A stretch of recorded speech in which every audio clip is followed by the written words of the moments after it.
Ce que je veux dire ne figure pas sur mon transmetteur. Moi. Accueil. Ramasser les vêtements. Pantalon. Retour. Question.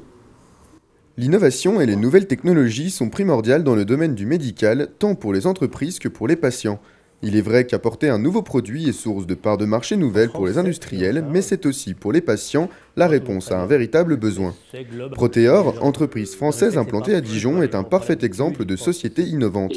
Forte de son expérience dans le domaine orthopédique, elle lance en 1984 le secteur aide électronique pour l'autonomie des personnes handicapées, une réussite pour cette entreprise familiale et une aide extraordinaire pour les personnes handicapées de France et d'ailleurs. On s'occupe de personnes qui peuvent avoir eu des accidents de la route, par exemple, qui ont une paralysie, qui les empêche d'utiliser normalement une télécommande de télévision, une télécommande de chez Nifi, par exemple. Et nous avons des systèmes particuliers qui leur permettent de piloter leur télévision, leur téléphone, tout leur environnement électronique, disons, sans avoir à bouger. Ça peut fonctionner soit à la voix, donc la personne va parler avec notre appareil, et notre appareil va faire fonctionner la télévision, la porte, les volets, etc. Si on a affaire à quelqu'un qui ne peut pas parler, à ce moment-là, pareil, on va pouvoir permettre à la personne d'utiliser une machine qui va parler à sa place. Alors, le type de pathologie, le type de handicap concerné, ça va être les personnes accidentées, les personnes qui ont eu par exemple un traumatisme crânien, qui ne peuvent plus parler. Ça va concerner aussi une grande catégorie de personnes âgées qui ont par exemple des hémiplégies, dont une partie peut être privée de la parole. Ça peut concerner également des enfants qui ont des difficultés à la naissance par exemple et qui sont privés de la parole. L'aide électronique pour l'autonomie de la personne handicapée révolutionne le quotidien de tous les individus ne pouvant pas s'exprimer. Faciliter la communication de celles et ceux qui ne peuvent parler a été rendu possible grâce à plusieurs appareils, dont Spello, la dernière innovation de Proteor. Spello pour spelling en anglais, la parole, hein, l'épellation disons. C'est un appareil dont la commercialisation commence en ce moment. Nous devrions livrer les premiers exemplaires la semaine prochaine, donc c'est vraiment extrêmement récent, c'est très très neuf chez nous. La principale innovation de cet équipement, c'est surtout d'avoir fait une tablette PC qui réponde aux exigences du marché des personnes handicapées, aux exigences des personnes handicapées elles-mêmes en fait. C'est-à-dire d'avoir un appareil qui soit extrêmement solide. La plupart de nos appareils sont installés sur des fauteuils roulants électriques par exemple, donc sont soumis à des vibrations, des chocs, donc il est absolument nécessaire que l'appareil soit extrêmement solide, beaucoup plus qu'une tablette grand public.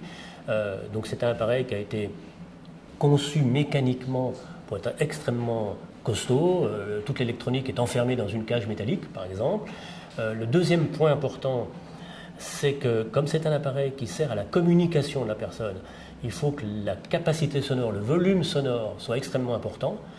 Chacun sait que les tablettes grand public ont des capacités intéressantes, mais ne sont pas prévues pour parler très fort. On doit mettre des écouteurs si on veut écouter de la musique, sinon la qualité ne va pas être très bonne.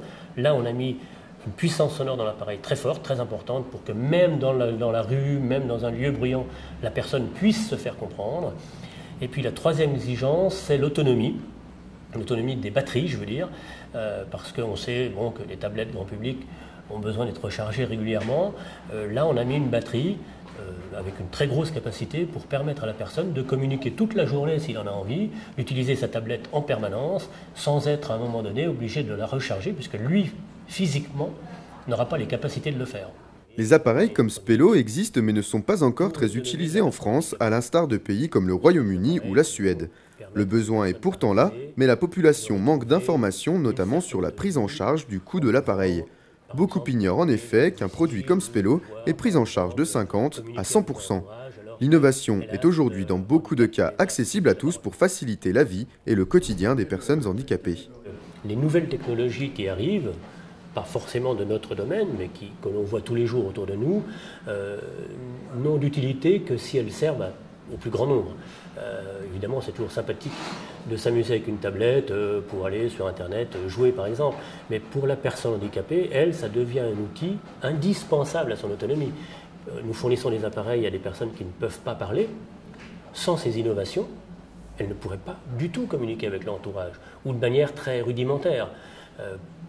Chaque innovation, chaque nouveauté technologique qui arrive nous permet de fournir aux personnes handicapées des outils qui leur permettront d'être encore plus autonomes, d'être plus rapides dans leur communication, d'être plus rapides dans leur lien avec leur entourage, de vivre mieux, tout simplement.